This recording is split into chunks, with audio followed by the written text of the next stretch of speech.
Ακρόπολη είναι ο ιερός βράχος της Αθήνας και ο σπουδαιότερος αρχαιολογικός χώρος της Ελλάδας. Ήταν κατοικημένη από το 2.500 π.Χ. Κατά την αρχαϊκή εποχή χτίστηκαν εκεί αρκετοί ναοί και το οχυρό φρούριο έγινε χώρος λατρείας. Όμως κατά τη διάρκεια του Χρυσού αιώνα του Περικλή, 30 χρόνια μετά την πυρπόλησή της από τους Πέρσες, οικοδομήθηκαν εκεί ορισμένα από τα κορυφαία μνημεία του. Αρχιτέκτονας ο Ικτίνος και γλύπτης ο χαρισματικός Φιδίας.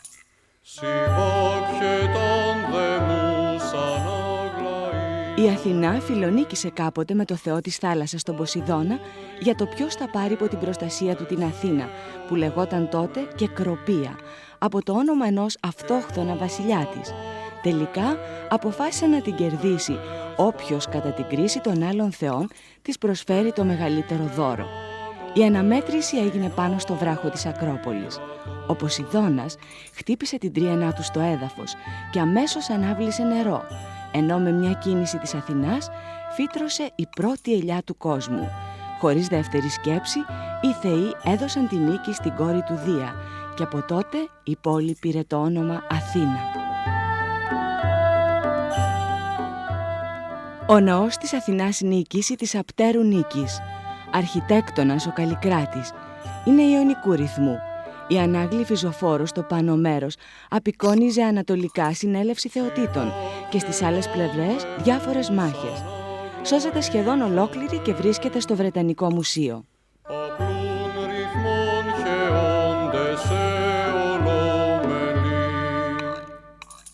Παρθενώνας, το κορυφαίο μνημείο του αρχαίου ελληνικού πολιτισμού, αφιερωμένο στην Αθηνά Παρθένο. Αρχικά ονομαζόταν Μεγάλος Ναός. Είναι δωρικού ρυθμού με στοιχεία ιωνικού και σχεδόν εξ ολοκλήρου κατασκευασμένος από πεντελικό μάρμαρο. Άψυχοι όγκοι μαρμάρου κατάφεραν με ανάγλυφες παραστάσεις και μοναδική διακόσμηση να γίνουν ένα σύνολο που πάλεται από ζωή. Σε αυτό συνέβαλαν και τα χρώματα που χρησιμοποιούσαν οι αρχαίοι Έλληνες, κυρίως κόκκινο, μπλε και χρυσό. Ο γλυπτός διάκοσμος συνδυάζει με μοναδικό τρόπο τις δωρικές μετώπες και τις τριγλύφους με την ιωνική ζωφόρο. Η ιωνική ζωφόρος μήκους 160 μέτρων περιέβαλε το ναό και απεικόνιζε μορφές θεών, ζώων και 360 ανθρώπων. Στα πρώτα χρόνια του 19ου αιώνα, ο Βρετανός πρεσβευτής της Οθωμανικής Αυτοκρατορίας, Λόρδος Έλγιν, μαζί με πολλά γλυπτά, αφαίρεσε 80 μέτρα της ζωοφόρου και τα πούλησε στο Βρετανικό Μουσείο. Είναι τα γνωστά Ελγίνια μάρμαρα.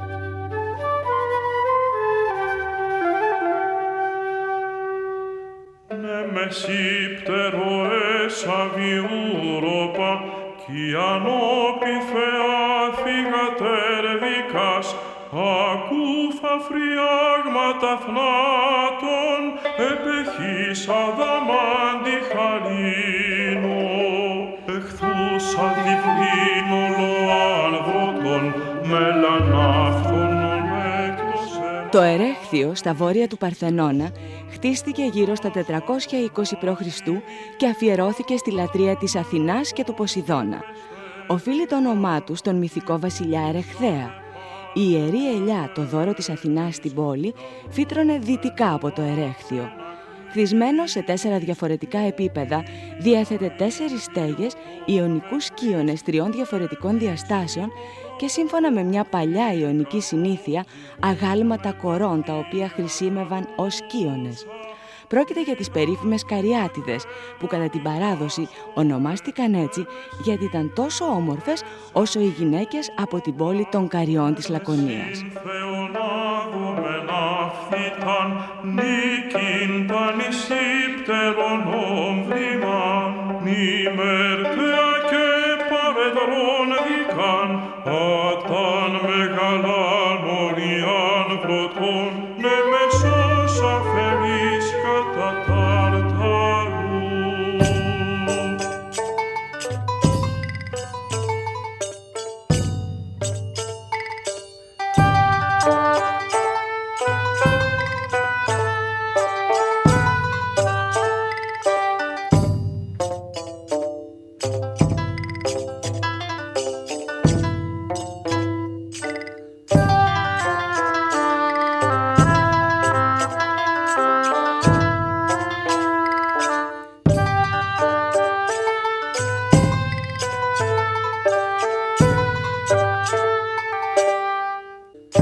Όλβι εγάμβρεσίμεν δίγαμος ως αράω, εκτετελέστεχης δε παρθένον αν αράω, συχαριέν μεν είδος όπατα δάφτε νύμφας, μελιχερός δε πίμερτο και χειτε προσώπο, μη διαόντε τίμακ έξοχας Αφροδίτα. Όλβι εγάμβρεσίμεν δίγαμος ως αράω, εκτετελέστεχης δε παρθένον αν αράω, συχαριέν μεν είδος όπατα δάφτε νύμφας, μελιχερός δε πίμερτο και χειτε προσώπο, μη διαόντε τίμακ έξοχας Αφροδίτα. Από τον 5ο π.Χ. αιώνα, η νότια πλαγιά της Ακρόπολης αποτέλεσε σημαντικό κέντρο της πολιτιστικής ζωής της Αθήνας. Εκεί βρίσκεται το θέατρο του Διονύσου, αφιερωμένο στο θεό της Αμπέλου και προστάτη της σκηνικής τέχνης. Ερείπια μεγάλου ναού του Διονύσου βρίσκονται μπροστά στο θέατρο. Εδώ ερμηνεύτηκαν για πρώτη φορά οι τραγωδίες του Αισχύλου, του Σοφοκλή και του Ευρυπίδη και οι κωμωδίες του Αριστοφάνη, του Μενάνδρου και άλλων ποιητών. Στο πάνω μέρος του θεάτρου μπορεί κανείς να δει ό,τι απέμεινε από το χορηγικό μνημείο του Θρασίλου.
Ο οκτάπλευρος πύργος που υψώνεται στη Ρωμαϊκή Αγορά χτίστηκε το δεύτερο μισό του 1ου αιώνα π.Χ.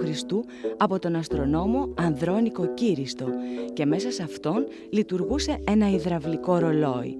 Στη στέγη του υπήρχε ανεμοδείκτης και η ζωφόρος του ήταν διακοσμημένη με ανάγλυφες παραστάσεις των 8 ανέμων. Έτσι έγινε γνωστό ως ο πύργος των ανέμων. Καλλιοπία σοφά, μουσον προκαθάγεται τερπνών και σοφενής. Η Ρωμαϊκή Αγορά χτίστηκε στα τέλη του 1ου αιώνα π.Χ.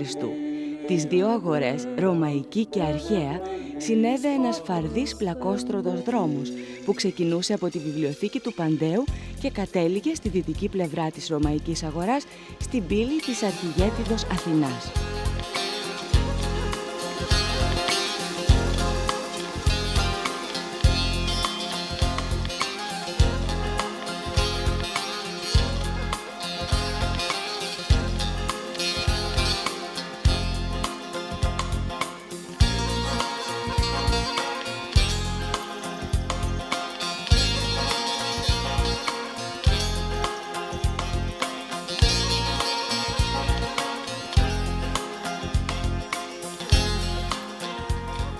Σε μικρή απόσταση από την Ακρόπολη βρίσκεται το Ολυμπείο, ο χώρος όπου λατρευόταν ο Δίας.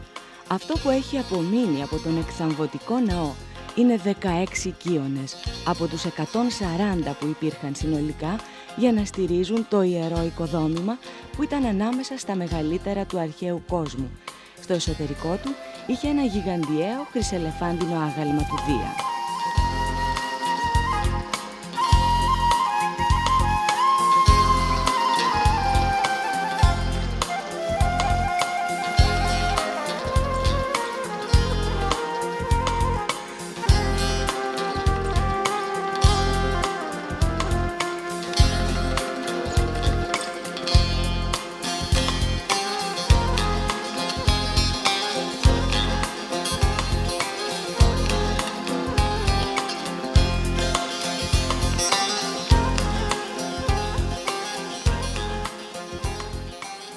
Στα βορειοδυτικά του Ολυμπίου, οι Αθηναίοι έχτισαν μια θριαμβική αψίδα προς τιμήν του αυτοκράτορα Ανδριανού. Φτιαγμένη από πεντελικό μάρμαρο, έχει συνολικά ύψος 18 μέτρα. Η ιστορία της αρχαίας αγοράς ξεκινά από τους προϊστορικούς χρόνους. Αρχικά χρησίμευε ως νεκροταφείο, αλλά από τον 6ο αιώνα καθιερώθηκε ως κέντρο της πολιτικής, θρησκευτικής και κοινωνικής ζωής της πόλης. Γέμισε σιγά σιγά ναούς, δημόσια κτίρια και βωμούς. Την οριστική της μορφή πήρε το 2ο αιώνα π.Χ. Στην κορυφή του λόφου του αγοραίου κολονού υψώνεται ο εκπληκτικά διατηρημένος ναός του Ηφαίστου. Μπορεί κανείς να θαυμάσει στις μετώπες του ανάγλυφες παραστάσεις που απεικονίζουν τους άθλους του Ηρακλή και του Θησέα. Μέσα στο χώρο της αρχαίας αγοράς στην ανατολική πλευρά υπάρχει η διόρροφη στοά που χάρισε στην Αθήνα ο βασιλιάς Άτταλος ο Δεύτερος της Περγάμου, δείγμα ευγνωμοσύνης προς την πόλη που σπούδασε.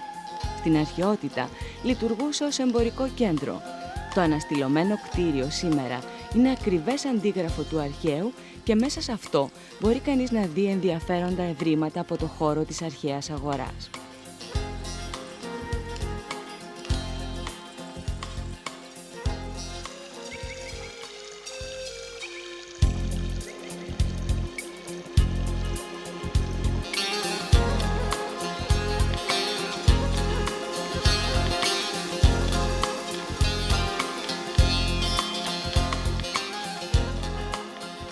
Το εντυπωσιακότερο μνημείο της νότιας πλαγιάς της Ακρόπολης είναι το Οδείο Ηρόδου του Αττικού. Χτίστηκε περίπου το 161 έως 174 μετά Χριστό από τον διάσημο Αθηναίο ρήτορα. Αρχικά ήταν ένα πολυτελές κτίριο με θαυμάσια οροφή από ξύλο κέδρου. Παραμένει ένας χώρος επιβλητικός και συγχρόνως ζωντανό τμήμα του πολιτισμικού ιστού της πόλης.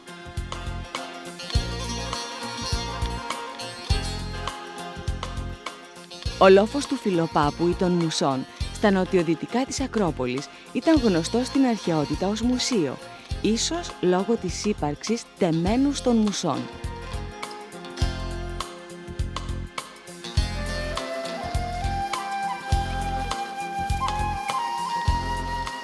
Το νεκροταφείο του Κεραμικού ήταν το μεγαλύτερο της αρχαίας Αθήνας. Οι ανασκαφές έφεραν στο φως τάφους διαφόρων εποχών, αλλά και ερείπια τμήματος των αρχαίων τυχών της πόλης, με την Ιερή Πύλη και το Δίπυλο, δηλαδή την κύρια πύλη της πόλης των Αθηνών. Εκεί κατέληγε ο δρόμος από την Ακαδημία του Πλάτωνα, ενώ στην Ιερή Πύλη κατέληγε η Ιερά Οδός από την Ελευσίνα. Έξω από το Δίπυλο ήταν το δημόσιο νεκροταφείο, τόπος όπου ο Περικλής πιθανόν εκφώνησε τον περίφημο επιτάφιο λόγο του προς τιμή των νεκρών του πρώτου Πελοποννησιακού πολέμου.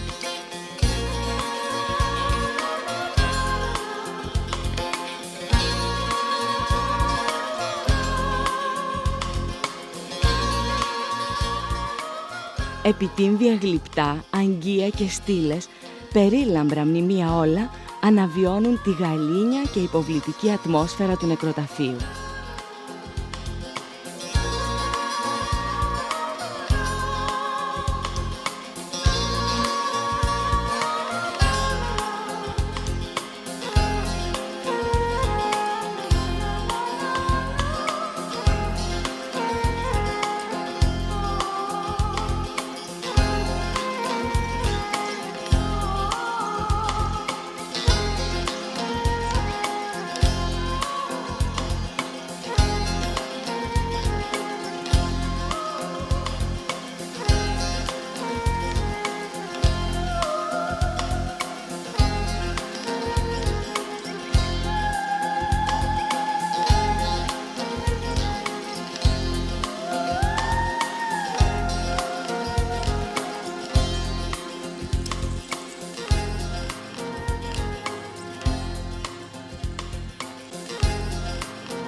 Στην Πλάκα, στη συμβολή των οδών Λυσικράτους και Βύρωνα, συναντά κανείς χορηγικό μνημείο του 4ου π.Χ.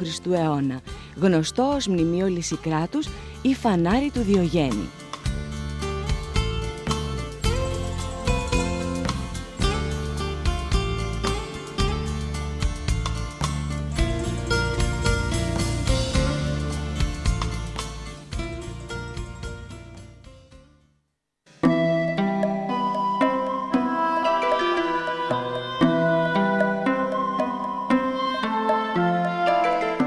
Κατά μεσής ενός ονειρικού και συνάμα σκληρού τοπίου, που μαλακώνει όμως νότια προς τον κόλπο του Άργους, η μυθική Ακρόπολη των Μυκηνών ξεπροβάλλει σαν προκατακλυσμιαίος βράχος. Το άγριο θέαμα των κονικών υψωμάτων με τα απότομα φαράγγια να το περιτριγυρίζουν, χωρίζοντάς το από τα βράχια που η φύση έσπηρε ολόγυρα, μοιάζει με το ιδανικότερο σκηνικό για το σκοτεινό και αιματοβαμμένο δράμα της οικογένειας των Ατριδών. Ο Αγαμέμνονας ηγήθηκε της εκστρατείας των Ελλήνων ενάντια στην Τρία. Εκστρατεία που ήταν πηγή δημιουργίας των επών που έγραψε ο Όμηρος και χρησιμοποίησε ο Γερμανός αρχαιολόγος Ερίκος Λίμαν ως οδηγός στις ανασκαφές του που έφεραν στο φως χιλιάδες χρόνια μετά ξανά τις Μυκήνες.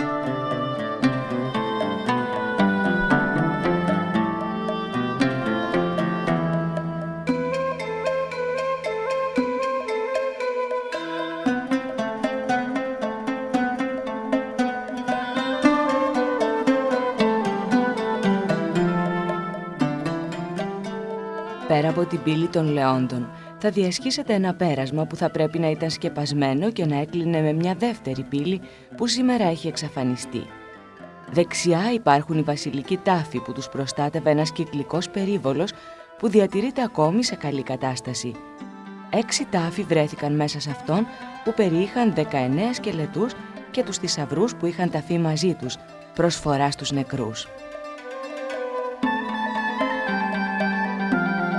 Απέναντι από την πύλη, μια φαρδιά οδός της ίδιας εποχής με το τείχος οδηγούσε στο κλιμακοστάσιο που έφτανε στο ανάκτορο των Ατριδών.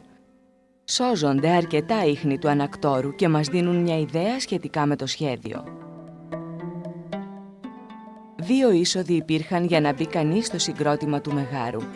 Η χτιστή σκάλα με τα 22 σκαλοπάτια οδηγούσε στην αυλή του Μεγάρου. Αριστερά της αυλής είναι το δωμάτιο του θρόνου που ο βασιλιάς δεχόταν τους ξένους. Στη μέση του Κύριος Μεγάρου σώζεται η εστία διακοσμημένη με ασβέστομα πολλών στρωμάτων. Η πυρκαγιά που κατέστρεψε το Μέγαρο δεν επέτρεψε να βρεθεί το παραμικρό ίχνος διακόσμησης που υπήρχε στο έδαφος. Σώθηκαν όμως κάποιες τοιχογραφίες. Στην κορυφή της Ακρόπολης θα δείτε τα θεμέλια ενός δωρικού ναού του 3ου αιώνα, χτισμένου στην τοποθεσία του Μικηναϊκού Ναού των Ανακτόρων. Ένα υπόγειο θολωτό περνάει κάτω από τη βόρεια πρόσωψη του τείχους, ακολουθώντας μια φυσική σχισμή του βράχου για να φτάσει σε μια κρυφή δεξαμενή, την οποία τροφοδοτούσε με νερό η Περσία πηγή σε βάθος 12 μέτρων. Το κολοσιαίο αυτό έργο έγινε το 13ο π.Χ. αιώνα. Τα σημαντικότερα μνημεία που υπάρχουν έξω από την Ακρόπολη είναι η θαλαμοειδής και η θολωτή τάφη.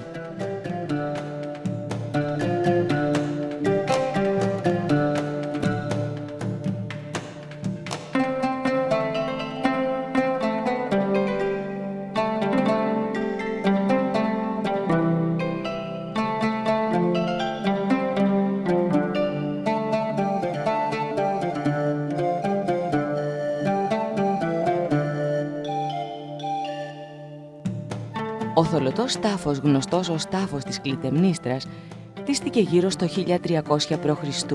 και μετά την αναστήλωσή του παρουσιάζεται σε αρκετά καλή κατάσταση.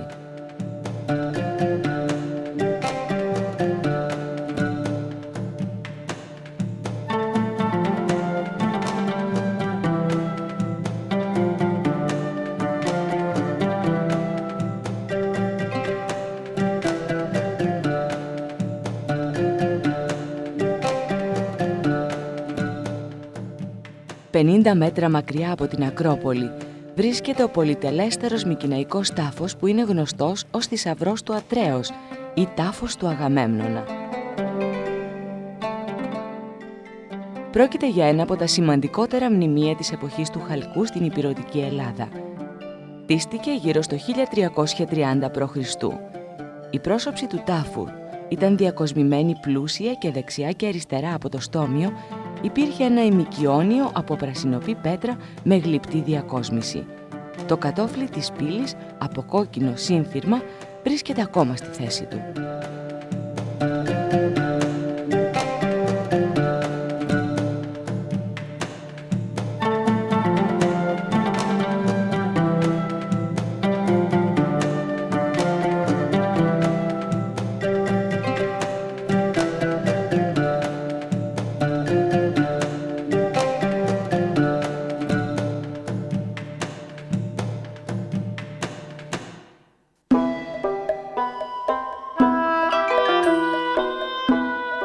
Στην καταπράσινη, έφορη, ιερή και γεμάτη θρύλους και ιστορία επιδαύρια χώρα, κτίστηκε το θέατρο της Επιδαύρου, που θεωρείται και είναι ένα από τα σημαντικότερα μνημεία της ελληνικής κληρονομιάς.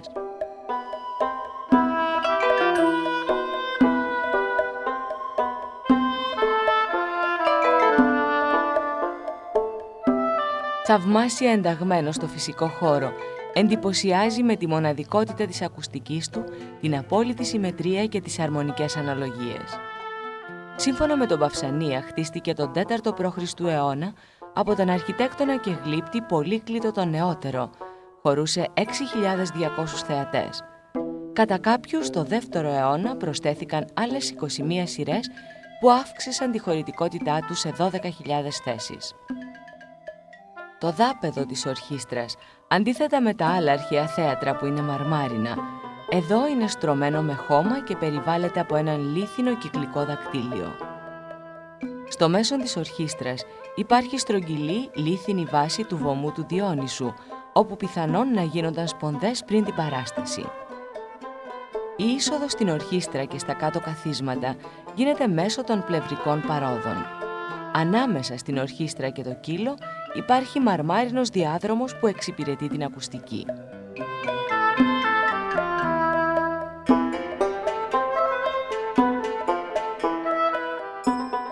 Από το 1938 και μέχρι σήμερα φιλοξενεί κάθε καλοκαίρι τα Επιδαύρια και έχουν παρουσιαστεί εκεί εκατοντάδες παραστάσεις αρχαίου δράματος. Ο Δίας και η μοίρα αποφάσισαν το τραγούδι μας τώρα αλλαλάψτε.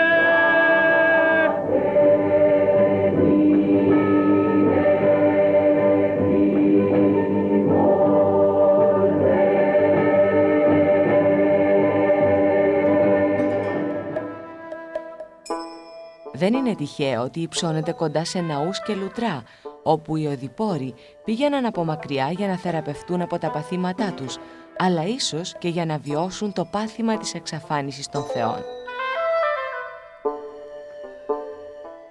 Ακόμη και σήμερα γεννά συναισθήματα ψυχικής ανάτασης, θαυμασμού και μοναδικής ηρεμίας.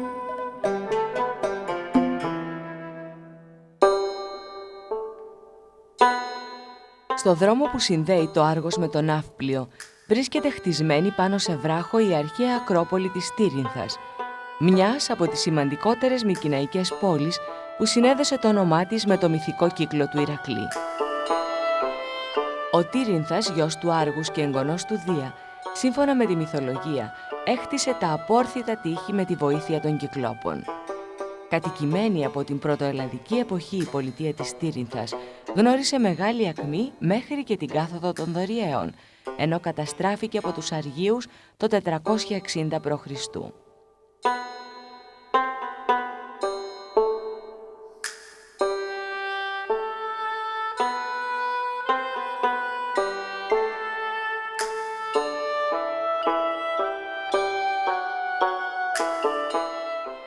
Σήμερα ο επισκέπτης θα θαυμάσει τα κυκλόπια τείχη, τις μοναδικές σύραγγες, καθώς και το διακοσμημένο με υπέροχες παραστάσεις μέγαρο των ανακτόρων, με την αίθουσα, τον πρόδρομο και το κυρίως μέγαρο.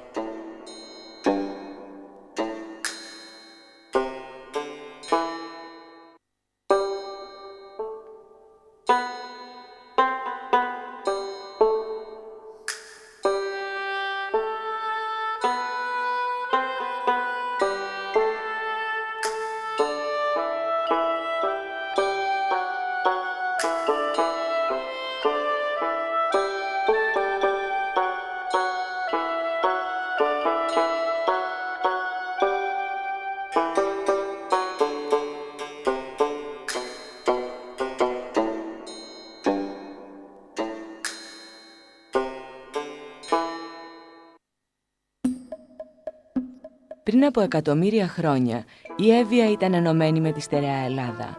Οι τεκτονικές και οι κατακλυσμικές μεταβολές την απέσπασαν τελικά από τον κορμό της Ελλάδας και απέκτησε τη σημερινή ανάγλυφη μορφή της. Τα πρώτα δείγματα ζωής στην Εύβοια τοποθετούνται στην παλαιολιθική εποχή. Τα ευρήματα της εποχής του Χαλκού αποδεικνύουν τη σχέση του νησιού με τα νησιά του Αιγαίου και τη Μικρά Ασία. Το όνομά της το συναντάμε στον Όμηρο και σημαίνει έφορη γη και γη με ανεπτυγμένη βοοτροφία.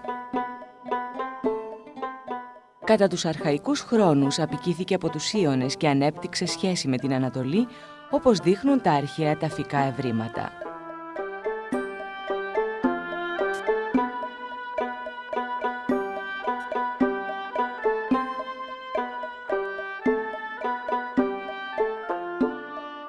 Από τους αρχαίους κατοίκους της Εύβοιας έφτασαν στη Δυτική Ευρώπη η πόλη κράτος, η καλλιτεχνική αναπαράσταση ανθρώπινης μορφής, αλλά και η γραφή.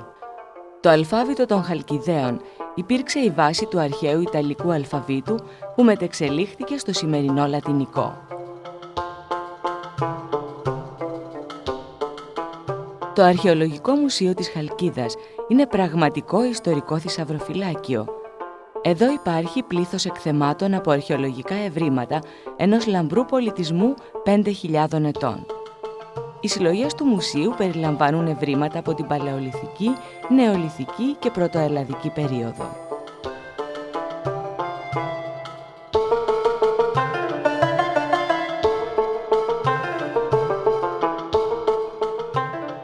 Πλούσια είναι και τα κεραμικά εκθέματα της Μικηναϊκής και της Γεωμετρικής εποχής. Στο μουσείο τραβάνε την προσοχή τα δύο χρυσά στεφάνια των ελληνιστικών χρόνων που αποτελούνται από 135 φύλλα ελιάς. Την εξωτερική στοά του μουσείου εντυπωσιάζουν τα υπερμεγέθη ρωμαϊκά αγάλματα, ενώ στον προαύλιο χώρο φιλοξενούνται επιτύμβια μνημεία και ανάγλυφα τιμητικά ψηφίσματα.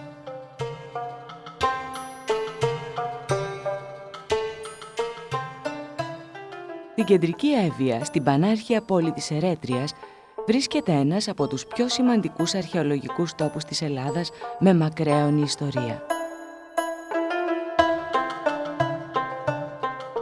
Το αρχαίο θέατρο της Ερέτριας, που χωρούσε 6.000 θεατές και ξεχωρίζει για την εξαιρετική ακουστική και τις ομοιότητές του με το θέατρο του Διόνυσου στην Αθήνα.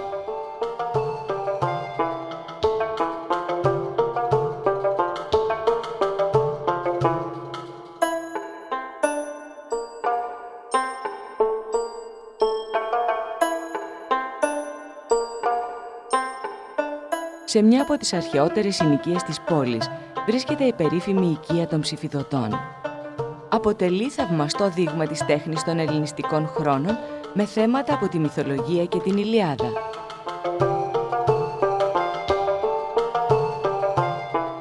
Ο μακεδονικός τάφος των Ερώτων με λίθινες σαρκοφάγους θεωρείται ίσως ο πιο καλοδιατηρημένος θωλωτός τάφος στην Ελλάδα.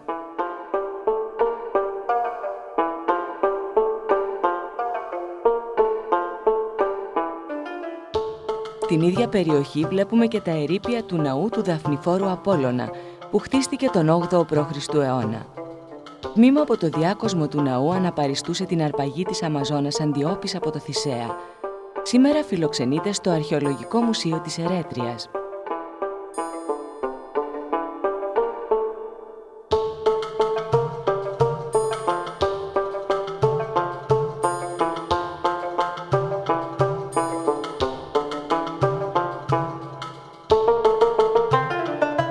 Από τα σημαντικότερα εκθέματα του μουσείου είναι τα ευρήματα της γεωμετρικής περίοδου, καθώς και τα γλυπτά από το ιερό του Δαφνηφόρου Απόλλωνα.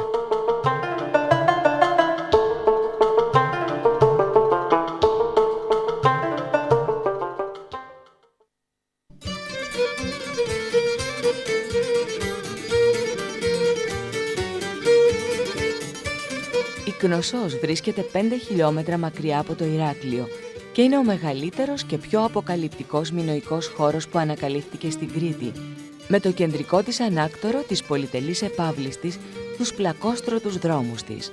Το θαυμαστό αυτό συγκρότημα ανακαλύφθηκε το 1900 από έναν πρωτοπόρο της σύγχρονης αρχαιολογίας, τον Άρθουρ Έβανς, ο οποίος για πολλά χρόνια ασχολήθηκε με την ανασκαφή του μυθικού ανακτόρου των αρχαιότερων μινώων της Κρήτης. Γύρω στο 1750 π.Χ. ένας σεισμός κατέστρεψε όπως φαίνεται τα ανάκτορα της Κνωσού, της Φεστού και των Μαλίων. 50 χρόνια αργότερα, ένα μεγαλύτερο και πολυτελέστερο ανάκτορο κάλυψε το χώρο του πρώτου με τροποποιήσεις που κράτησαν 3 αιώνες.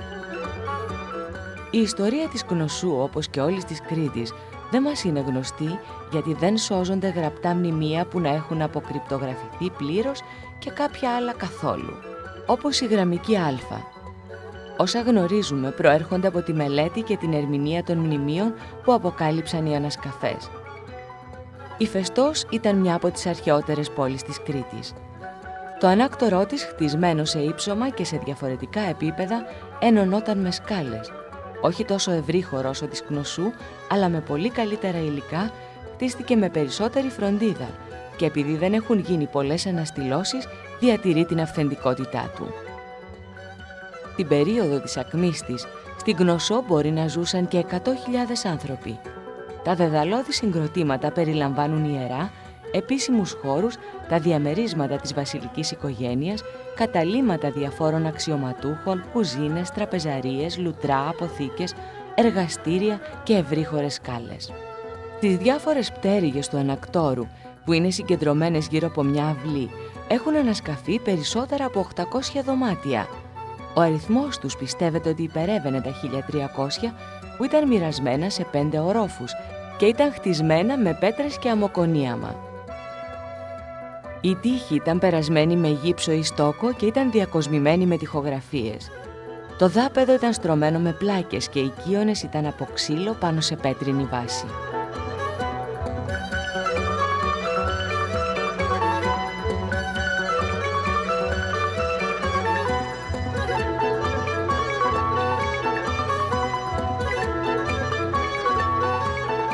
Εντύπωση προκαλούν οι τοιχογραφίες που βλέπουμε παντού, με σκηνές από τη θρησκευτική ζωή, αγωνίσματα με ταύρους, κήπους, τοπία, θαλάσσια ζώα.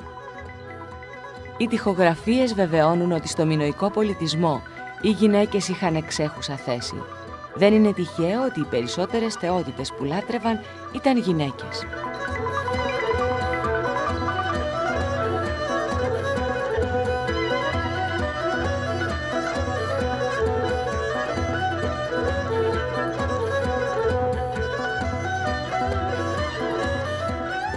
Στο Αρχαιολογικό Μουσείο του Ηρακλείου φυλάσσονται ανεκτήμητοι θησαυροί του μινωικού πολιτισμού και είναι μοναδικό στον κόσμο. Τα έργα τους διακρίνονται για την πρωτοτυπία, την κομψότητα και τα θέματα που τα κοσμούν και είναι παρμένα από τη ζωή και τη φύση. Στο μουσείο θα δείτε το πιο σημαντικό μινωικό κείμενο που έχουμε γραμμένο σε ιερογλυφική γραφή πάνω στο γνωστό πύληνο δίσκο της Φεστού. Στον τομέα της κεραμικής οι Μινωίτες δούλεψαν με ιδιαίτερη επιτυχία. Περίφημα είναι τα καμαραϊκά αγγεία με έντονα χρώματα και καμπυλόγραμμα μοτίβα, αλλά και τα πέτρινα αγγεία προκαλούν το θαυμασμό. Οι Μινωίτες χρυσοχόοι δημιουργούσαν κοσμήματα χρησιμοποιώντας τεχνικές εφάμιλες με τις σημερινές, με πολύτιμα υλικά που τραβούν την προσοχή των επισκεπτών του μουσείου. Ο ταύρος ως ιερό ζώο είχε εξέχουσα θέση στην τέχνη. Θα δείτε ακόμη και τελετουργικά πέτρινα αγγεία με μορφή κεφαλής ταύρου. Ο διπλός πέλεκης, το περιστέρι, τα διπλά κέρατα, το φίδι ήταν ιερά σύμβολα των Μινωιτών και η τέχνη της μεταλλουργίας χρησιμοποιήθηκε για να δημιουργηθούν περίφημα έργα.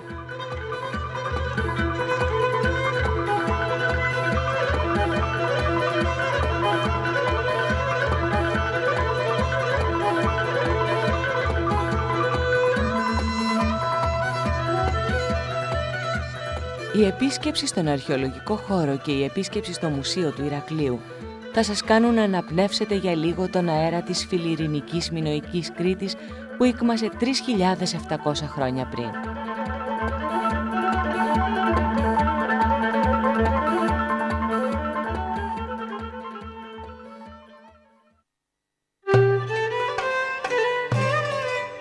Η Σαμοθράκη είναι ένα νησί που χαρακτηρίζεται από το σπάνιο φυσικό του κάλος και τη μυστηριακή του ατμόσφαιρα που άφησαν στο πέρασμά τους οι μεγάλοι θεοί, οι Κάβυροι.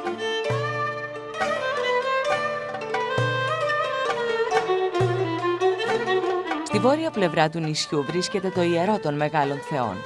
Ένας υποβλητικός χώρος γεμάτος γοητεία που θυμίζει δελφικό τοπίο. Την αρχαιότητα η Σαμοθράκη ήταν διεθνές θρησκευτικό κέντρο μεγάλης φήμης. Με οδηγό τον Πλούταρχο υποθέτουμε ότι οι γιορτές των μεγάλων θεών γίνονταν κάθε χρόνο τέλος Ιουλίου ή αρχές Αυγούστου.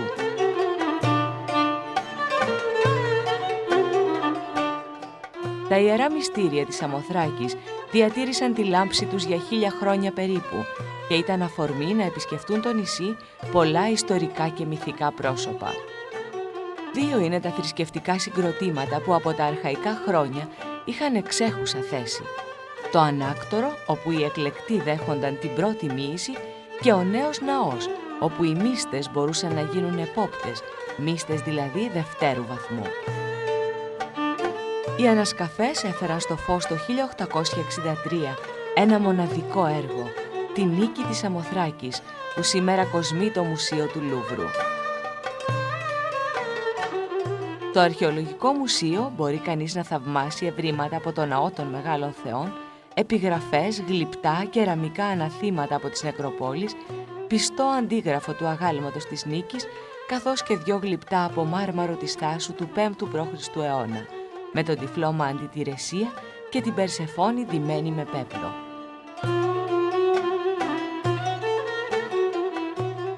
Στη Σαμοθράκη ξυπνούν αναμνήσεις ενός παρελθόντος νεκρού για περισσότερους από 15 αιώνες.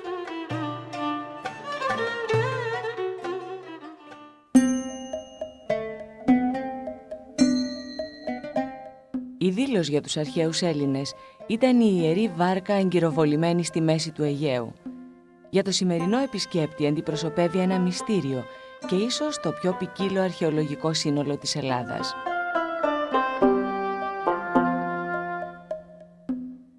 Από τον 9ο αιώνα και για 1000 χρόνια υπήρξε το πολιτικό και θρησκευτικό κέντρο του Αιγαίου. Εδώ γεννήθηκαν σύμφωνα με τη μυθολογία ο Απόλλωνας και η Άρτεμις, όταν η όμορφη Λιτό, κυνηγημένη από την άγρια ζήλια της Ήρας, αναζητούσε τόπο να γεννήσει τα δίδυμα που της χάρισε η ένωσή της με τον πατέρα των θεών. Πόλεις και νησιά δεν ήθελαν να τη δεχτούν. Η αρχαία πόλη είναι χωρίς αμφιβολία η πιο καλοδιατηρημένη και η πιο υποβλητική της Ελλάδας. Όλα τα στοιχεία της αρχαίας ζωής υπάρχουν εδώ, στο μεγάλο Πανελλήνιο ιερό.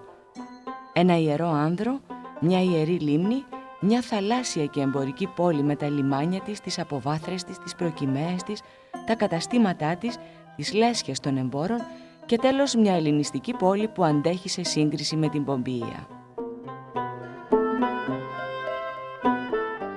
Ξεκινώντας από την αποβάθρα που σας αφήνει το καΐκι, συναντάτε την αγορά των κομπεταλιστών, τη στοά του Φίλιππου, την Πομπική οδό, μια λεωφόρο πλάτους 13 μέτρων, πλαισιωμένη σε κάθε πλευρά από βάσεις και εξέδρες, που συνέδεε το λιμάνι με τα νότια προπήλαια του ναού του Απόλλωνα. Την αγορά των Δηλίων με οικειονοστοιχίες που σταματάει στα ερείπια σπιτιών, ένα από τα οποία χτίστηκε το 2ο αιώνα και ήταν το σπίτι του Κέδρονος.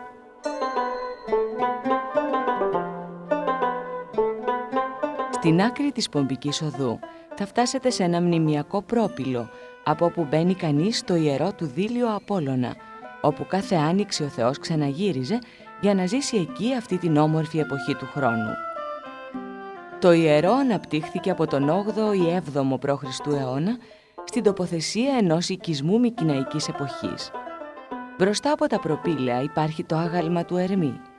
Μέσα στο ιερό υπάρχουν τα ερείπια του οίκου των Αξίων, ένα οικοδόμημα του 6ου π.Χ. αιώνα. Εδώ υπάρχει ακόμη η βάση ενός γιγαντιαίου αγάλματος του Απόλλωνα από μάρμαρο.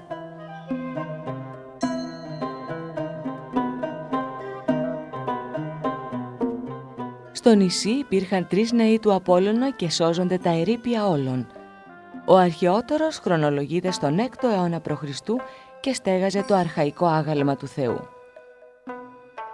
Αν και η Δήλος ήταν το ιερό νησί του Απόλλωνα, Υπήρχαν ναοί πολλών θεοτήτων εδώ, όπως ο ναός του Διόνυσου, όπου θα δείτε πολλά χορηγικά μνημεία σε σχήμα φαλού. Την περιοχή της λίμνης θα δείτε την αγορά του Θεόφραστου, τη στοά του Ποσειδώνα, την αγορά των Ιταλών, το άνθυρο των Λεόντων. 9 αρχαϊκά λιοντάρια του 7ου π.Χ. αιώνα από μάρμαρο της Νάξου ορθώνονταν απειλητικά μπροστά στην Ιερή Λίμνη και 5 από αυτά βρίσκονται μέχρι και σήμερα στη θέση τους.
Στο νησί όμως υπήρχε χώρος και για ξένες προς το 12άθεο θεότητες, αφού υπήρξε για χρόνια κοσμοπολίτικος σταθμός ανάμεσα στην Ανατολή, την Ελλάδα και την Ιταλία.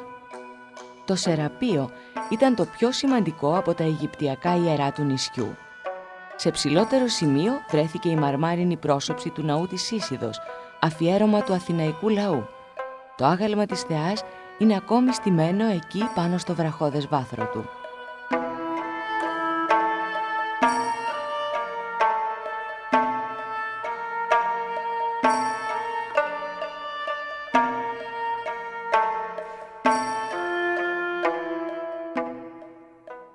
Στα σπίτια που σώζονται στη Δήλο, όπως το σπίτι των Δελφινιών, το σπίτι των Προσωπίων, το σπίτι του Λόφου και σε κάποια δημόσια κτίρια, θα δείτε τα υπέροχα ψηφιδωτά δάπεδα που σώζονται σε άριστη κατάσταση. Τα θέματά τους είναι κυρίως θαλασσινά, αλλά ήταν επίσης αγαπητά και θέματα από τον διονυσιακό κύκλο, καταδεικνύοντας την αγάπη των κατοίκων για τη διασκέδαση.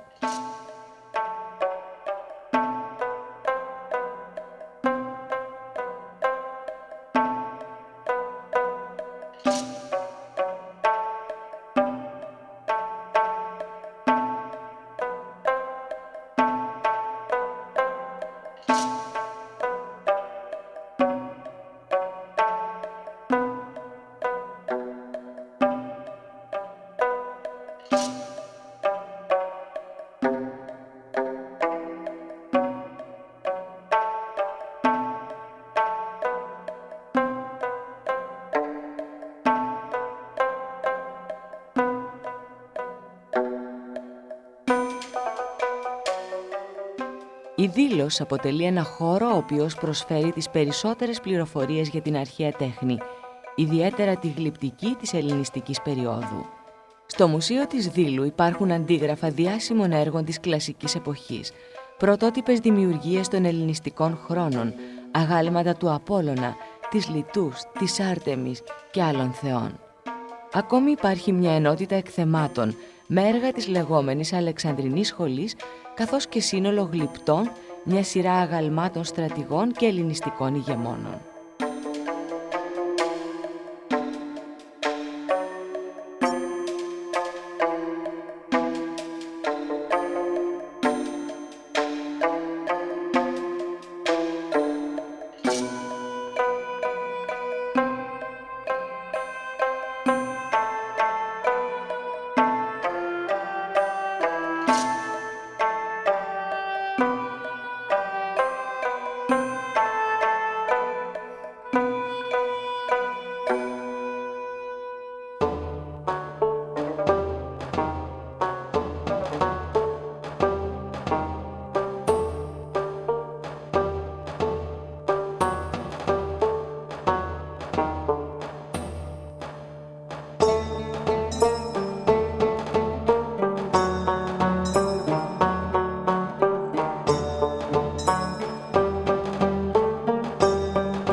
Στο Αρχαιολογικό Μουσείο της Νάξου υπάρχουν αξιόλογα εκθέματα, αφού το νησί ήταν γνωστό από τα μυθικά ακόμη χρόνια και έκανε αισθητή την παρουσία του σε όλες τις ιστορικές περιόδους, γνωρίζοντας όμως ιδιαίτερη έγκλη την περίοδο του κυκλαδικού πολιτισμού που γνώρισε ιδιαίτερη άνθηση κατά την πρώιμη εποχή του Χαλκού.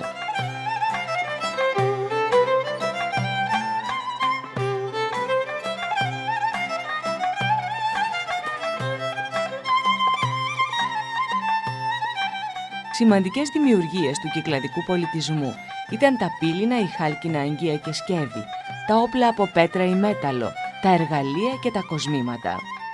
Ωστόσο, τα πιο χαρακτηριστικά έργα του κυκλαδίτικου πολιτισμού είναι μια κατηγορία από πύληνα, κυρίως τηγανόσχημα σκεύη, που έχουν ίσως θρησκευτική ή μαγική σημασία, και κυρίως τα πολύ γνωστά μαρμάρινα αγαλματίδια, τα ειδόλια.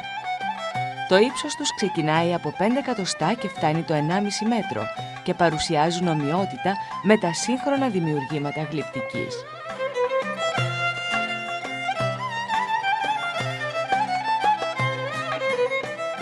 Οι μινωικές επιδράσεις στην τέχνη φαίνεται στα έργα που χρονολογούνται το 1700 έως το 1400 π.Χ. Ιδιαίτερο ενδιαφέρον παρουσιάζουν ακόμη τα ευρήματα των μικηναϊκών χρόνων, που χρονολογούνται μέχρι και το 1100.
Στη βόρεια πλευρά του νησιού, στον Απόλλωνα, σε ένα από τα πιο όμορφα καταπράσινα παραθαλάσσια χωριά με λατομεία μαρμάρου και άφθονα νερά, ξεχωριστό ενδιαφέρον παρουσιάζει ο μισοτελειωμένος κούρος του 6ου π.Χ. αιώνα σε υπερφυσικό μέγεθος 11 μέτρων.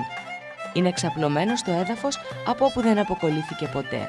Παρόμοιος υπάρχει και στις Μέλανες.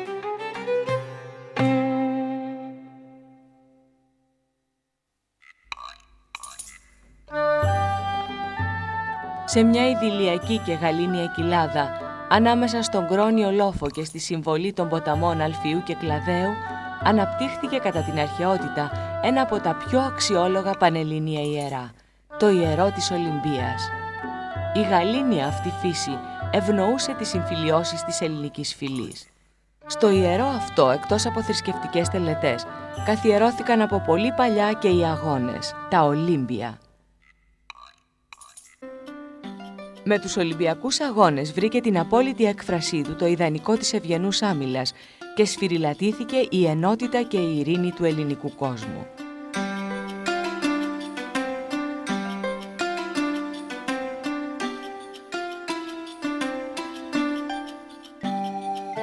Τα αρχαιολογικά ευρήματα δείχνουν ότι η περιοχή κατοικήθηκε από την τρίτη κιόλας χιλιετία. Η λατρεία του Δία κυριαρχεί στην Ολυμπία από την κλασική εποχή. Αργότερα ακολούθησε η λατρεία μιας γυναικείας θεότητας της γης. Από το Ολυμπιακό ιερό σώζονται ερείπια διαφόρων εποχών.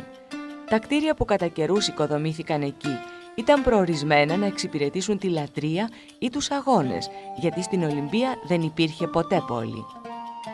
Μέσα στην Ιερή Άλτη ήταν οι τρεις ναοί, του Δία, της Σύρας και της Ρέας, το Πελόπιο, το Υποδάμιο, το Φιλίππιο, πλήθος βωμή και χιλιάδες αγάλματα.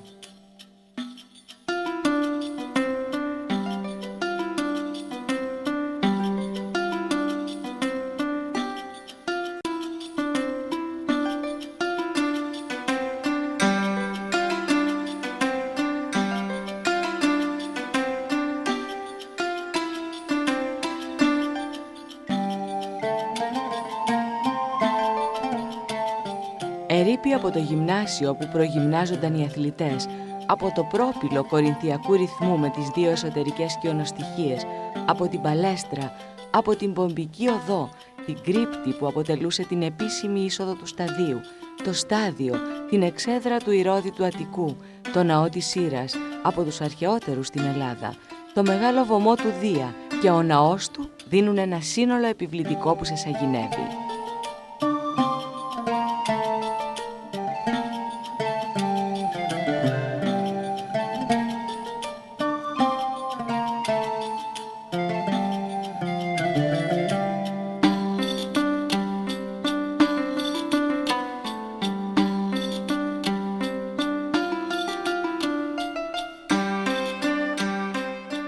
Το Μουσείο της Αρχαίας Ολυμπίας με τις 11 αίθουσες φιλοξενεί ανεκτήμητους θησαυρούς.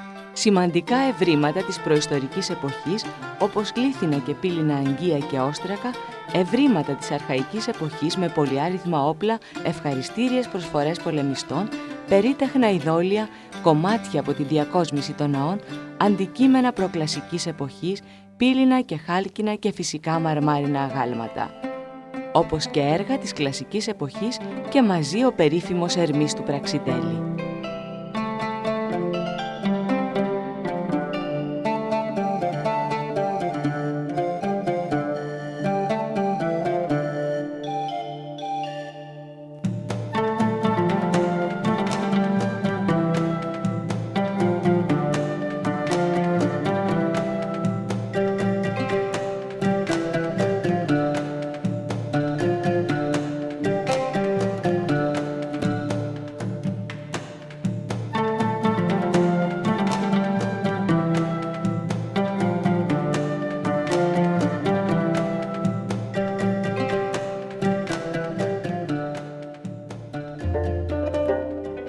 Στα 1936, οι Διεθνείς Ολυμπιακοί Αγώνες εμπλουτίστηκαν από μια λαμπρή τελετή που καθιερώθηκε να γίνεται σε κάθε Ολυμπιακούς Αγώνες σε αυτόν τον χώρο και να συμβολίζει την ιστορική συνέχεια και τον άρρηχτο δεσμό τους με την Ολυμπία.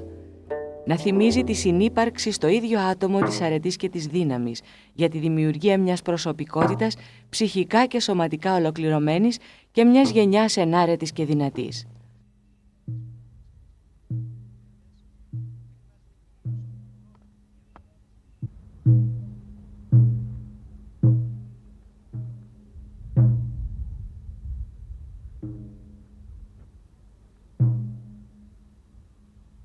Η αφή γίνεται στο βωμό της Σύρας, που την ώρα της τελετής πλαισιώνεται από ιέριες με αρχαιοπρεπείς ενδυμασίες.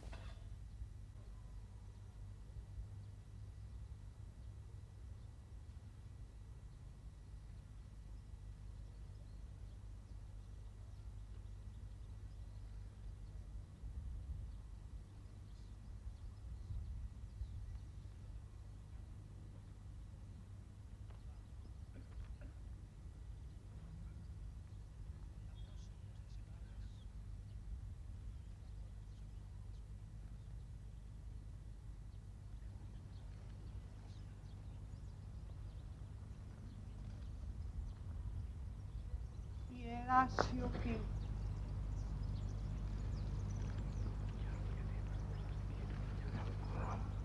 Να ηχήσει όλος ο αιθέρας,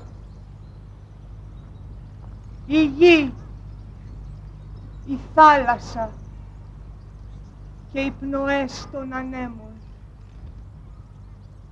Όροι και τέμποι, σιγήστε, ήχοι και φωνές των πουλιών, πάυσατε,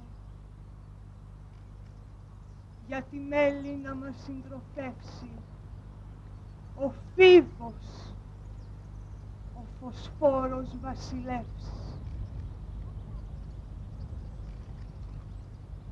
Απόλλωνα, Θεέ του ήλιου και της ιδέας του φωτός, στείλε τις ακτίνες σου και άναψε την ιερή δάδα.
πλαγιά της Χαράδρας, ανάμεσα στον Παρνασσό και στην Κύρφη, σε ένα τοπίο απερίγραπτης ομορφιάς όπου κυριαρχούν οι ελιές και τα κυπαρίσια, χτίστηκε τα αρχαϊκά χρόνια το μαντίο των Δελφών και το ιερό του, που τα απομεινάρια τους υπάρχουν ακόμα.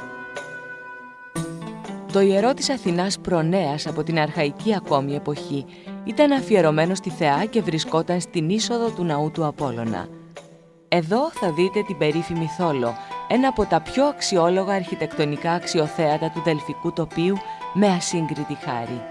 Είχε γύρω-γύρω 20 δωρικές κολόνες και στο εσωτερικό 10 κορινθιακούς ημικίονες.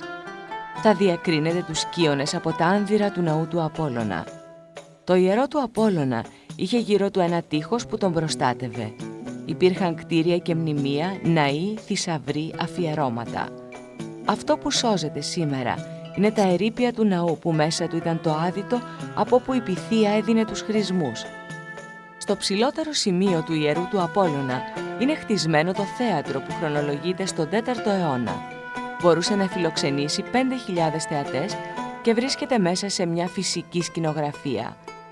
Στο στάδιο των Δελφών, το καλύτερα διατηρημένο στην Ελλάδα, γίνονταν κάθε 4 χρόνια οι φημισμένοι πυθικοί αγώνες για να τιμηθεί η νίκη του Απόλλωνα πάνω στο δράκοντα Πύθωνα. Τη ρεματιά που σχηματίζεται από τους 2 μεγάλους βράχους των Δελφών αναβλύζει η Κασταλία πηγή.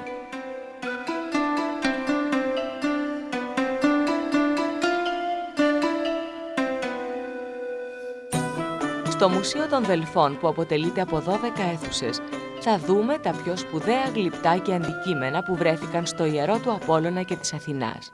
Ξεχωριστή θέση στη συλλογή του μουσείου έχει η αρχιτεκτονική πλαστική, τα γλυπτά και τα ανάγλυφα που διακοσμούσαν τα αρχιτεκτονικά μνημεία του ιερού και των θησαυρών, όπως οι μετώπες. Οι μετώπες με τις αμαζονομαχίες και τις κενταυρομαχίες μας εισάγουν στην πλαστική του 4ου π.Χ. αιώνα. Οι Δελφοί θεωρούνται το βασίλειο των επιγραφών. Έχουν βρεθεί πάνω από 6.000 κομμάτια που εμπλουτίζουν τις γνώσεις μας όχι μόνο πάνω στην ιστορία του ιερού, αλλά και στην ιστορία όλου του αρχαιοελληνικού κόσμου.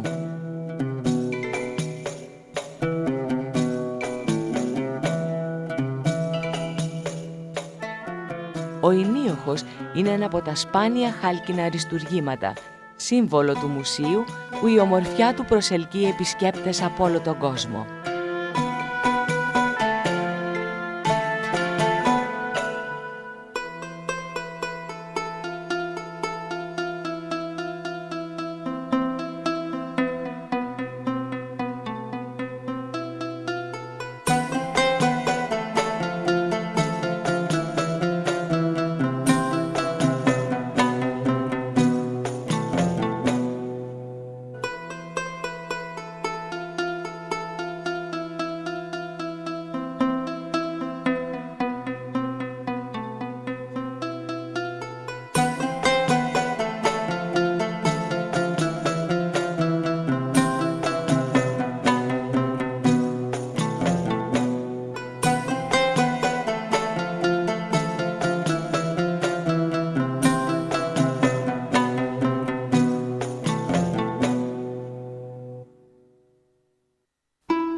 Το νησί της Κο ήταν γνωστό στην αρχαιότητα κυρίως για το ασκληπείο του, το καλύτερο και πιο φημισμένο της εποχής εκείνης.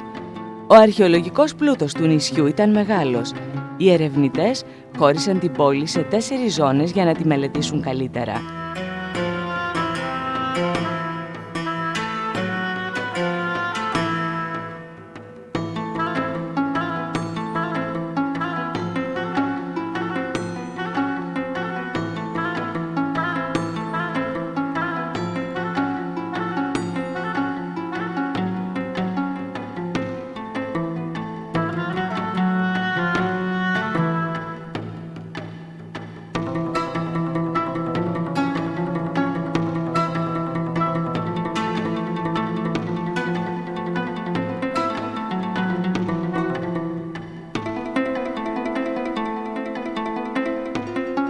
Το ιερό της Πανδήμου Αθηνάς διακρίνεται εύκολα από τους λευκούς μαρμάρινους σκίονες που είναι κορινθιακού ρυθμού.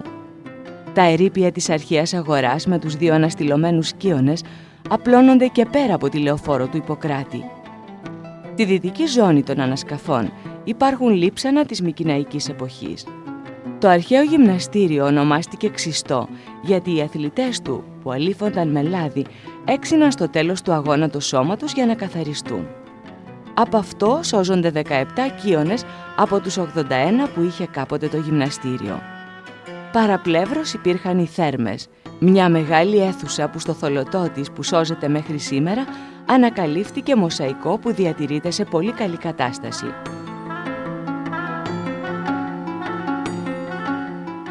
Αρκετά ψηφιδωτά βρέθηκαν στην ανατολική ζώνη των ανασκαφών, με σπουδαιότερο αυτό που παρουσιάζει τη μάχη του Ποσειδώνα με τον γίγαντα Πολυβότη. Άλλα ψηφιδωτά παρουσιάζουν τον Ορφέα, το φθινόπορο και διάφορα ζώα.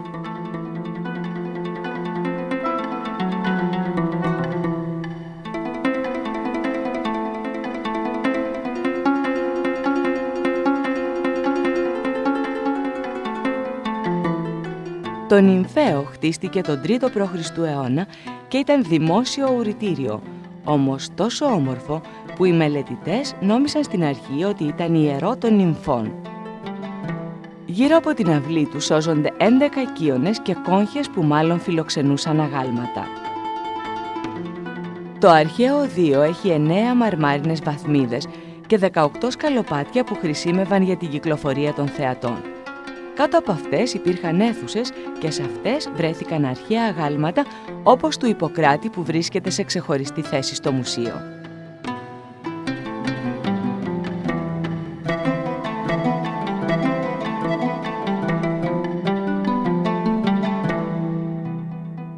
Τα εκθέματα του μουσείου μας μεταφέρουν σε άλλες εποχές και μας δίνουν μια γεύση της τέχνης στο νησί.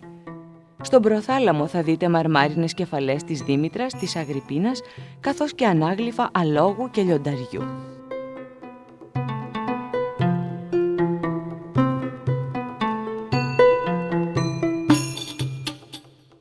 Στο περιστήλιο που βρίσκεται στο κέντρο του κτηρίου αποσπά την προσοχή το μοσαϊκό του 2ου αιώνα που παρουσιάζει τον Ασκληπιό και τον Ιπποκράτη. Τριγύρω αγάλματα της θεάς Άρτεμις, του Διόνυσου, της Υγείας και άλλα ακέφαλα αγάλματα της ύστερης αρχαιότητας.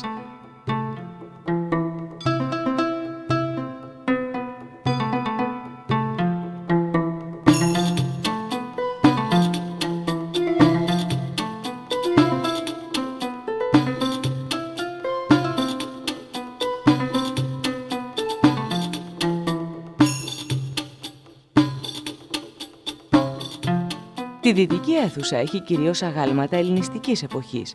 Κάποια από αυτά είναι ακέφαλα.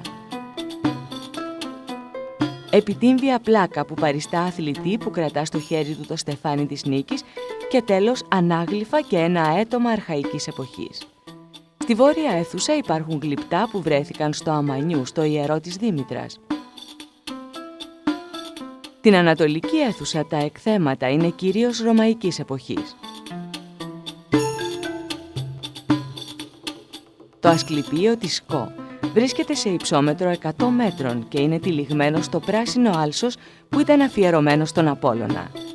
Οι ανασκαφές έφεραν στο φως ναούς και πολλές επιγραφές. Στο πρώτο άνδυρο υπάρχει μια σκάλα με 24 σκαλοπάτια και στην νότιο πλευρά υπάρχουν στοές που μάλλον οδηγούσαν σε δωμάτια. Στο δεύτερο άνδυρο ανεβαίνουμε από μια σκάλα με 30 σκαλοπάτια. Εδώ συναντάμε το βωμό που ανήκε στον Απόλλωνα ή στον Ασκληπιό.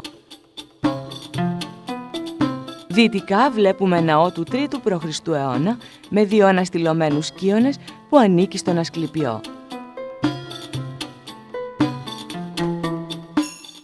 Ανατολικά, μόλις ανεβούμε τη σκάλα, υπάρχει ο ναός του Απόλλωνα με 8 αναστηλωμένους σκίονες. Ανεβαίνοντας άλλα 60 σκαλοπάτια, θα φτάσουμε στο 3ο άνδυρο και θα απολαύσουμε τη μεγαλοπρέπεια του χώρου.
Το Δίον είναι η αρχαία μακεδονική πόλη που ήρθε να θυσιάσει ο Μέγας Αλέξανδρος πριν την αναχώρησή του το 334 π.Χ.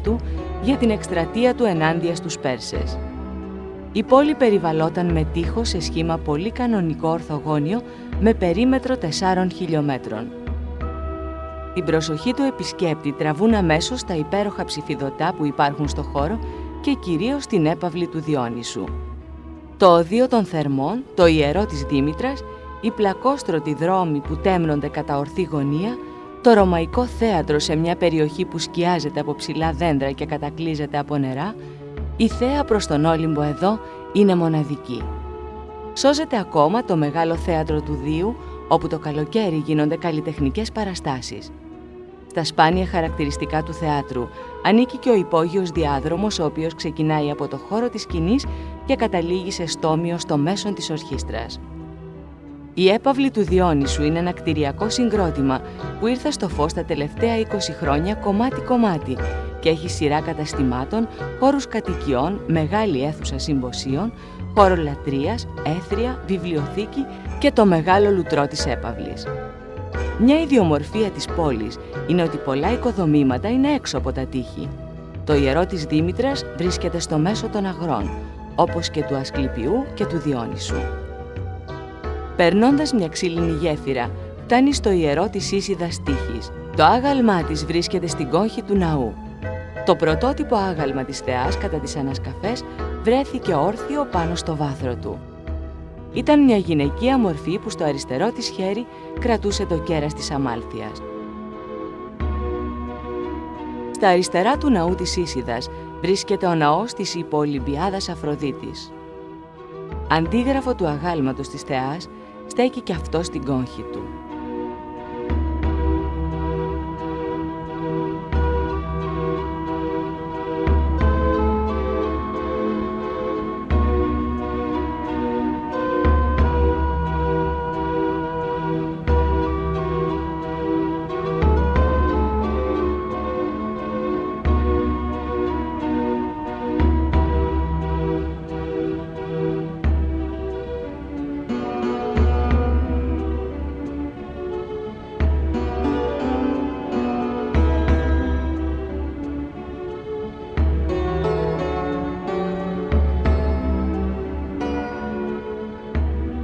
Στο Μουσείο του Δίου υπάρχουν γλυπτά από μάρμαρο ελληνιστικής εποχής και ρωμαϊκής. 15 αγάλματα προέρχονται από το ιερό της Αρτέμιδος και το ιερό της Ίσιδος.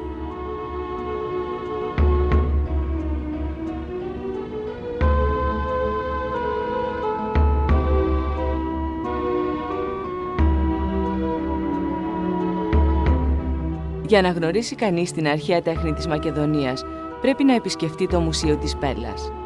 Αν βρεθείτε εκεί, πρέπει να ξέρετε ότι ήταν μια αρχαία πρωτεύουσα της Μακεδονίας.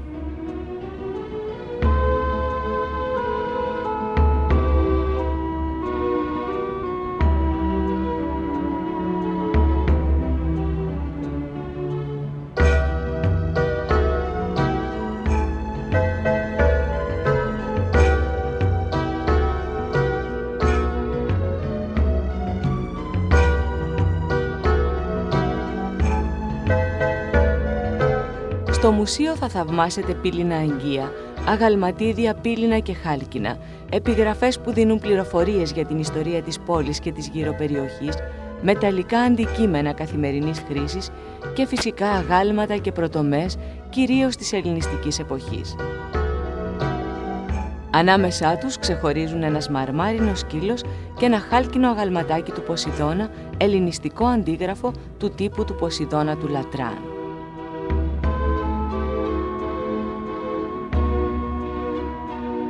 Αυτό όμως που θα σας συνεπάρει είναι τα αξιόλογα μοσαϊκά δάπεδα ελληνιστικής εποχής με πολύχρωμα ψηφιδωτά σχέδια. Ένα ζευγάρι κεντάβρων, ένα γήπα που κατασπαράζει ένα ελάφι και κυρίως 3 συνθέσεις που παριστάνουν το Διόνυσο καθισμένο πάνω σε ένα πάνθυρα, μια σκηνή κυνηγιού λιονταριού με το Μέγα Αλέξανδρο, την αρπαγή της Διάνυρας, μια σκηνή μάχης ανάμεσα στους Έλληνες και στις Αμαζόνες.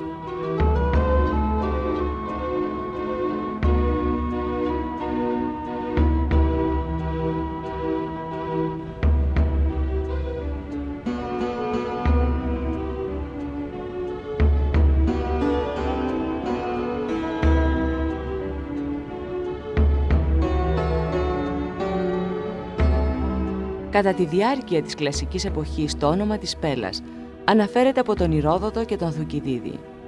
Την εποχή του Ξενοφόντος, η Πέλα αναφέρεται ως η μεγαλύτερη πόλη της Μακεδονίας. Την εποχή όμως του Φιλίππου του Δεύτερου, η Πέλα απλώς αναφέρεται.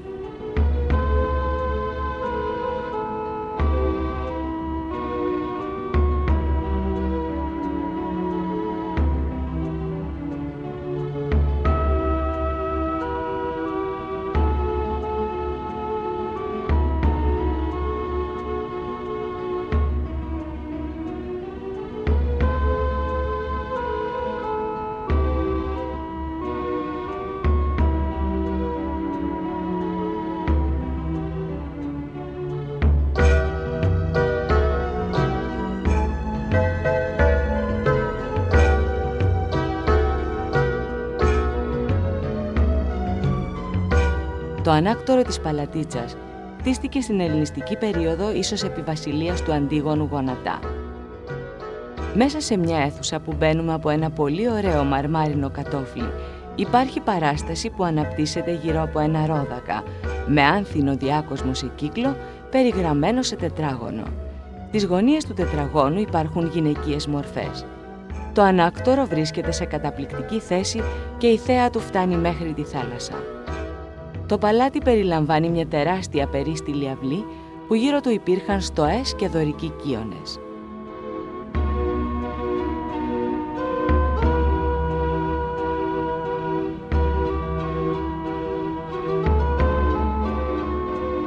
Εδώ μπορείτε να δείτε έναν μακεδονικό τάφο του 3ου π.Χ. αιώνα με ιωνική πρόσωψη και 4 ημικύονες εντυχισμένους. Θα παρατηρήσετε τα θυρόφυλλα της μαρμάρινης πόρτας και στο νεκροθάλαμο έναν μαρμάρινο θρόνο, ένα τραπέζι και ένα ανάκλινδρο. Η επιμονή του καθηγητή Μανώλη Ανδρώνικου του Πανεπιστημίου Θεσσαλονίκης έφερε στο φως με ανασκαφές που έφταναν και τα 10 μέτρα 3 εξαιρετικά μνημεία το ένα δίπλα στο άλλο.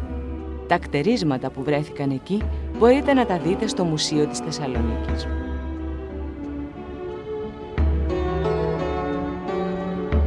Το Αρχαιολογικό Μουσείο της Θεσσαλονίκης βρίσκεται κοντά στο πάρκο της Έκθεσης και περιλαμβάνει αρχαιολογικά ευρήματα από όλη τη Μακεδονία. Στον προθάλαμο της εισόδου βλέπει κανείς 3 ωραία κιονόκρανα ενός ιωνικού ναού της Θεσσαλονίκης που χρονολογείται στα τέλη του 6ου π.Χ. αιώνα. Το ωραίο μαρμάρινο τόξο με διάκοσμο πολύ λεπτά σκαλισμένο προέρχεται από τη ζώνη του παλατιού του Γαλέριου και είναι του 4ου αιώνα. Οι 5 αίθουσες στα αριστερά είναι αφιερωμένες στη γλυπτική. Θα δείτε έργα τοποθετημένα με χρονολογική σειρά από την αρχαϊκή εποχή μέχρι τον 4ο αιώνα μετά Χριστό. Αγάλματα, επιτύμβια γλυπτά και ανάγλυφα που φέρουν τις υπογραφές μεγάλων καλλιτεχνών καθώς και ωραία μοσαϊκά της ρωμαϊκής εποχής.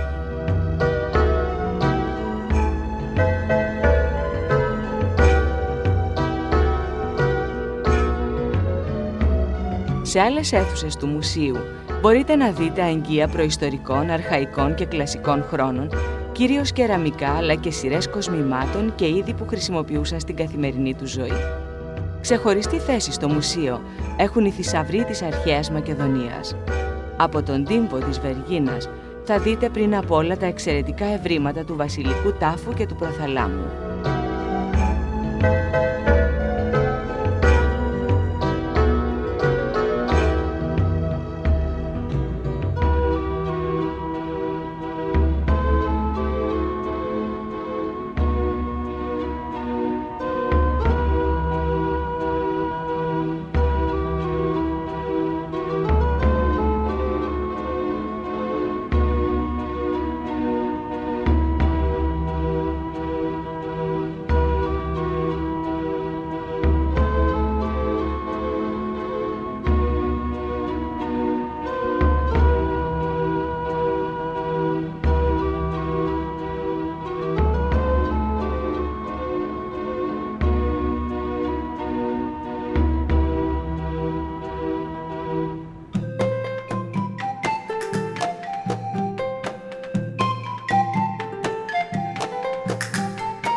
χρυσή λάρνακα στολισμένη πάνω στο κάλυμά της με το άστρο που έχει 12 ακτίνες, έμβλημα της Μακεδονικής δυναστείας.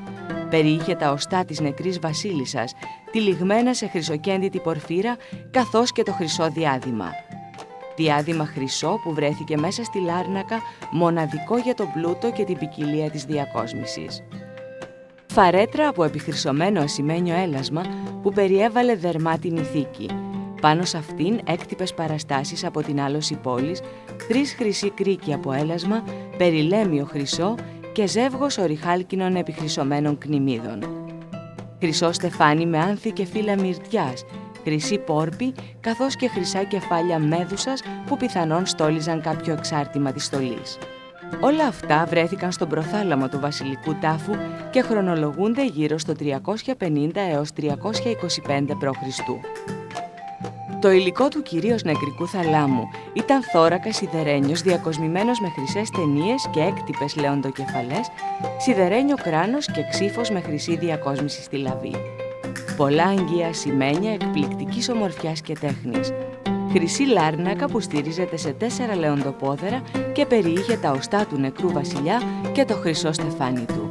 Χρυσό στεφάνι με φύλλα και καρπούς δριός σε φυσικό μέγεθος, αγγεία, όπλα και τρίποδες. Πύληνα αγγεία πολύτιμα για τη χρονολόγηση του τάφου. Ασημένιο επίχρυσο διάδημα που είναι το στέμμα του ηγεμόνα. Και ακόμη 5 κεφαλές από ελεφαντοστού, εξαιρετικά λεπτοδουλεμένες που πιθανόν εικονίζουν τον Φίλιππο, τον Αλέξανδρο και την Ολυμπιάδα.